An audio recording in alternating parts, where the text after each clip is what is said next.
ধরুন মিষ্টির জন্যে খ্যাত ভীমনাগ হঠাৎ কাল মনে করলো বিরিয়ানির দোকান দেবে, বা বিরাট কোহলি ক্রিকেট ছেড়ে সায়েন্টিস্ট হবে। ভাবছেন তো যে ফিল্ম রিভিউ শুনতে এসে হঠাৎ এরকম অদ্ভুত সব উদাহরণ কেন শুনছেন? কেননা সিনেমাটা যে ডাইরেক্ট করেছেন অর্থাৎ মৈনাক ভৌমিক, তিনি তার চিরাচরিত ফোটে যেমন চিনি, বিবাহ ডায়েরিজ, একান্নবর্তী এই জাতীয় হিউম্যান কানেকশন এবং ইমোশন থেকে বেরিয়ে ডাইরেক্ট লাফ দিলেন গড়ি ভায়োলেন্ট থ্রিলারে। না, তাতে আপত্তি নেই, ভার্সেটিলিটি থাকা ভালো জিনিস। সমস্যাটা হচ্ছে সবার জন্য তো সব নয়, বরং ভাগ্যলক্ষ্মী দেখার পর আপনার মায়া হবে, প্রচণ্ড মায়া হবে। ডাইরেক্টরের ওপর হবে, অভিনেতাদের ওপর, এবং সর্বোপরি নিজের ওপর তো বটেই। কেন বলছি, আগে নো স্পয়লার রিভিউটা দিয়ে দিই। যদিও স্পয়েল করার জন্য ডাইরেক্টর নিজেই যথেষ্ট ছিলেন।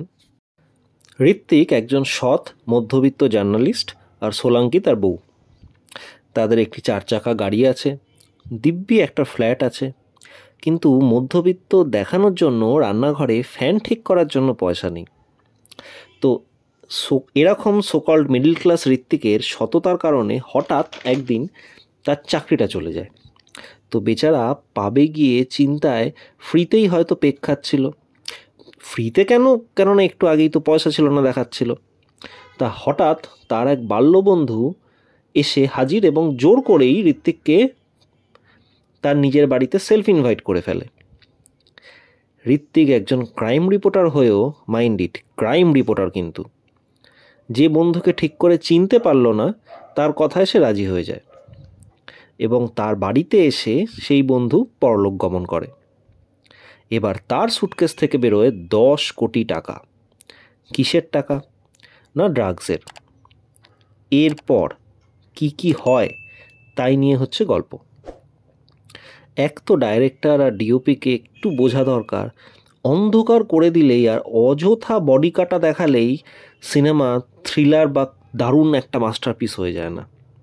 অ্যাটলিস্ট আজকের ওয়েব সিরিজ এবং ওয়ার্ল্ড সিনেমা দেখা দর্শককে এতটা আন্ডার এস্টিমেট না করলেও চলতো।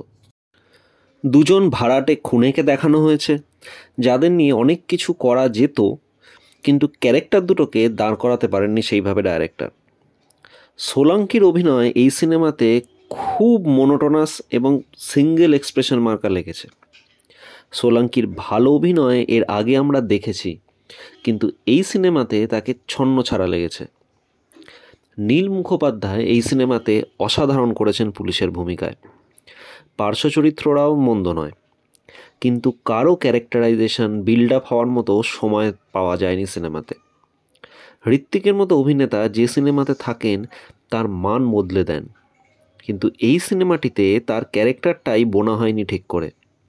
তিনি আপ্রাণ চেষ্টা করেছেন, কিন্তু ওই আধসিদ্ধ রান্না চেষ্টা করেও সুস্বাদু হয় না।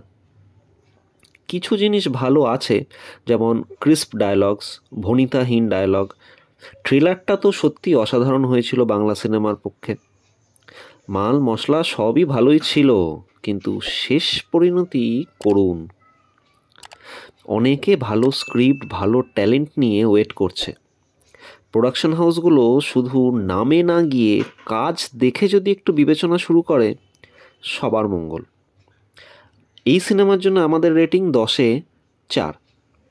আপনারা যদি দেখে থাকেন তাহলে কমেন্ট বক্সে অবশ্যই মতামত দেবেন। সূর্য ওঠার আগে আমাদের ভালো থাকুন, ভালো রাখুন, মানবিক থাকুন।